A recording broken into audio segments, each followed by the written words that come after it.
Шайтан адам баласы уктаганда 3 түйүн менен түйүп коет экен. 3 түйүн менен түйүп коет. Бул багымдатка турганда 1 түйүн чечилет. Дарат алганда 2-чи түйүн чечилет.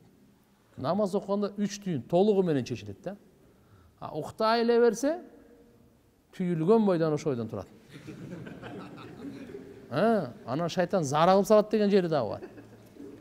Көз башына бардынан зар алып салат дейт. Мына жата бер ошо бойдон депчи. Алейка лейлан тавила, уктай бер, түн узун деп таптап кое берет экен да, мынтипчи. Риваяттарда ошого чейин келет дейт. Алга болуп багымдат. Мына жердеги азыр эми тахажжудка тура турган учур, тахажжудду каза кылбаган иншаалла багымдатты да каза кылбайт. Түндөсү турганда зикри. Кайсы зикирлерди кылат эле? Кайсы аяттарды окуйт эле? Тахажжудтачы. Пайгамбарыбыз түнү турганда биринчи ямсахун наум ан вajhi biyadi. Эң биринчи сүннөт ушул болот. Колу менен өзүнүн көзүн укалайт эле. Мына сүннөт ушу экен да. Көзүн укалайт эле дейт. Чырпак же болсо уйкунун таасирин кичине кетиргенгечи. Тура калып эле жүгүрүп басып кетип калбайсыздар.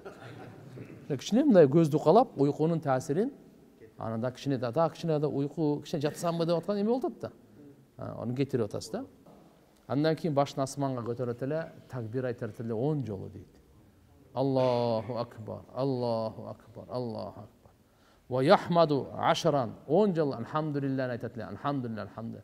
Жос экон деле ва якул андан кийин субханаллахи ва бихамдихи 10. Буну да 10 жол айтат эле.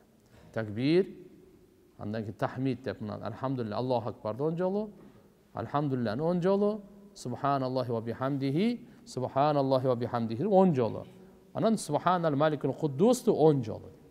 Субханал маликул куддус 10 жолу.